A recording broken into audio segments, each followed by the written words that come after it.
été toujours considérés comme des êtres humains, différents des animaux? Non. La réponse est non. Elle est non parce que dans l'évolution de l'histoire, tout en ignorant ou en donnant l'impression de ne pas reconnaître que l'Afrique est le berceau de l'humanité, comme on le dit, l'Afrique a été saccagée dans tous ses sens. Que ce soit ses valeurs économiques, ses valeurs humaines, ses valeurs culturelles, ses valeurs historiques, ses valeurs sécuritaires, l'Afrique a été saccagée. Mais justement pour mieux saccager, je pense que ceux qui ont eu intérêt à saccager dans ce sens se sont donné la possibilité de se faire des lois. Et ces lois, à un moment donné, ils les ont réunies en ensemble, ils ont appelé le Code noir, en 1685. Mais quand vous ouvrez ce Code noir, vous tapez pourquoi pas, vous regardez à l'intérieur, il est dit que vous et moi, nous ne sommes pas des êtres humains, nous sommes des objets, nous sommes des choses. Or, un objet et une chose, c'est quelque chose qu'on peut manipuler à souhait. C'est quelque chose qu'on peut disséquer et qu'on peut découper. C'est quelque chose qu'on peut vendre, qu'on peut placer. Voilà comment nous sommes considérés. Mais justement, quand on donne cette définition en parlant de 1685, on peut dire, comme nous sommes aujourd'hui dans un monde moderne, est-ce que le contenu du code a changé? Est-ce que dans les pratiques, ce qui était fait depuis les années 1685, ça a réellement changé? J'ai dit aussi non. Et je vais prendre des exemples. Je prendrai tout simplement des exemples parce qu'à partir de 1685, au vu de la pression qui a été abattue sur l'Afrique, et constaté que les enfants de l'Afrique sont en train de s'organiser. La révolte est en train de monter. Ils se sont permis en 1884 de se retrouver pour dire que la meilleure façon de continuer de nous diviser, de nous exploiter, c'est de séquencer nos territoires. Donc l'Afrique a encore été subdivisée, donc séparée, isolée. Des familles ont été totalement séquencées. À partir de là, mais on constate également que la révolte de part et d'autre, je dis que partout, ne faiblissait pas, ça montait.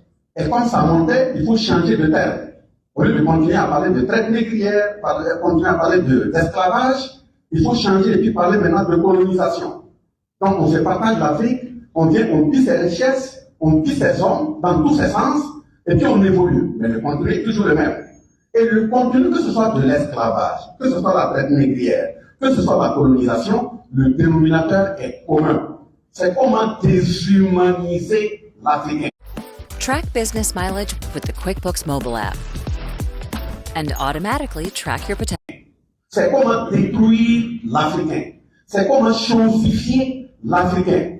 C'est comment rendre animal, à la limite, l'Africain. Donc, ça veut dire le contenu, que ce soit de l'esclavage, traite négrière, jusqu'à la colonisation, le contenu n'a pas changé. Mais maintenant, au fur et à mesure que la révolte monte, on dit, on chante dans leur langue, on change, on dit, bon, nous sommes dans une période néocoloniale, voilà, qui est marquée par des questions d'indépendance. Ces questions d'indépendance, quand vous regardez, une façon de nous dire, ne vous plaignez pas, maintenant vous êtes maître de vous-même. Vous êtes maître de vous-même, et pour vous montrer que vous ne devrez pas vous plaindre, on se fabrique des dates, depuis de l'autre côté des océans, on se promène dans les pays africains pour les distribuer. Le 1er août, on descend dans un pays, il donne une date. Il se repose le 2, le 3, il monte dans un autre pays, il donne une date. Il se repose le 4, le 5, il monte dans un autre pays, il donne une date, etc. Voilà pourquoi nous parlons d'indépendance formelle. Indépendance formelle parce que le contenu, on ne peut pas dire que le contenu est néant. Le contenu est grave, voire même gravissime. Le contenu est gravissime parce que c'est constitué de chaînes coloniaux, ce qu'on a appelé les accords secrets, surtout en lien avec les pays africains francophones. Comment vous allez dire qu'un pays est indépendant? Et en même temps que vous lui dites qu'il est indépendant, vous lui donnez à ceux que vous avez choisis pour les diriger, dans nombre là, vous leur donnez des accords et vous dites que le contenu ne doit pas être rendu public, mais gare à l'intéressé s'il prenait une autre décision qui n'est pas en lien avec l'ensemble des accords que vous lui avez donnés. C'est de dire, dans un premier accord, que nous, on doit reconnaître que la colonisation nous a fait du bien. Le fait qu'on a saccagé l'Afrique, là, on doit reconnaître que ça nous a fait du bien, et on doit même reverser des impôts, on doit payer ceux qui sont venus nous matraquer, s'il s'agit de nos grands-parents pour cela. Donc, c'est ça qu'ils vont appeler dette coloniale.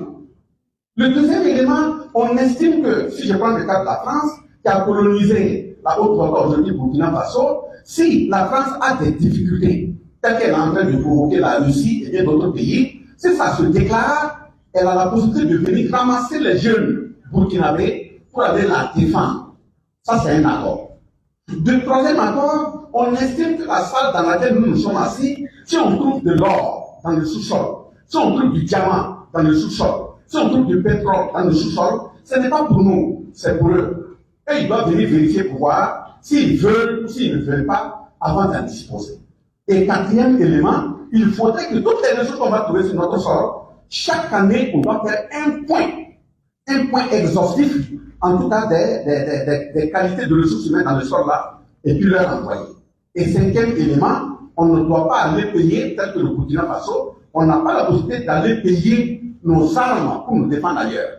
Même la formation de nos militaires et autres, c'est eux qui doivent le faire.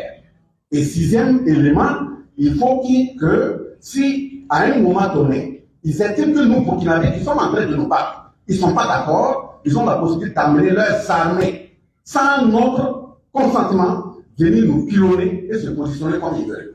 Voilà le contenu d'habillement dans le fond, d'où on parle d'indépendance formelle. Mais maintenant, quand on regarde, quand ils ont fait tous ces accords pour nous maintenir dans cet état, c'est que justement, c'est pour mieux cisailler l'Afrique au plan politique, le cisailler au niveau économique, le cisailler au niveau culturel, mais le cisailler aussi au niveau sécuritaire. Et je prends aussi des exemples.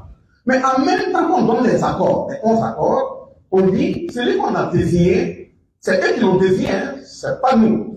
Pour nous permettre et donner l'impression que c'est nous qui l'avons désigné, ils vont aussi fabriquer des textes pour nous envoyer. Et ces textes-là, ils vont appeler ça la Constitution. On dit que chaque pays a une Constitution, qui est la loi mère. Et dans le contenu de la Constitution, ce sont eux qui l'ont fait. À leur guise, ils prennent leur Nescafé, leur thé, ils regardent les virgules qui les arrangent, et puis ils articulent le contenu de la Constitution. Et dans ce contenu de Constitution, on dit, bon, il faut rapidement, conformément à la conférence de la Baule, il faut aller à des questions d'élection. Les présidents doivent être élus. Et on montre comment ils doivent manigancer pour avoir ces élections. Et quand on va dans les urnes, on donne l'impression qu'on a élu un président, ce n'est pas notre président. C'est nous qui croyons qu'on a élu un président. On n'a pas encore un président. Il faudrait que lui voyage chez eux, il prenne son avion, il va de l'autre côté des océans. Par exemple, quand je prends le cas de la France, l'intéressé, le cas de Macron, Nicolas Sarkozy et autres, il faut que le président prenne son avion, qu'il aille de l'autre côté et qu'on le reçoive. Et quand on le reçoit, ils vont l'amener dans leur chambre culturelle et autres entre griffes, où on va aller poser sur sa tête des coutelas dont la longueur lui-même il ne connaît pas. On met des chants dont depuis qu'il est né, il n'a jamais entendu. On lui donne des décoctions qu'il voit dont le contenu il ne connaît pas. Et tout ça, on lui demande de jurer. Même s'il doit saccager l'ensemble de son peuple. Il doit tuer 1000, il doit tuer 2000, il doit tuer 3000, il doit prendre l'engagement de servir leur intérêt. Donc c'est quand il a cette validation que on lui donne une liste. On dit, bon, comme on doit te dire au revoir, tu reviens, tu dois venir gérer en notre nom, tiens la liste qui doit composer votre gouvernement.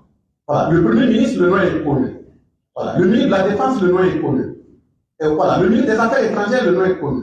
Économie et Finances, le nom est connu. Sécurité, le nom est connu. Et on dit, bon, en fonction des ethnies dans ton pays, quand vous allez arriver, en fonction des religions, en fonction des régions, bon, il faut faire un petit mélange pour donner aux populations que les populations ont des représentants politiques. Justement, quand il va venir, on l'applaudit à l'aéroport, on dit c'est notre président. Il ne répond pas de nous. Mais on lui dit clairement, quand en cas d'élection, si tu perds les élections,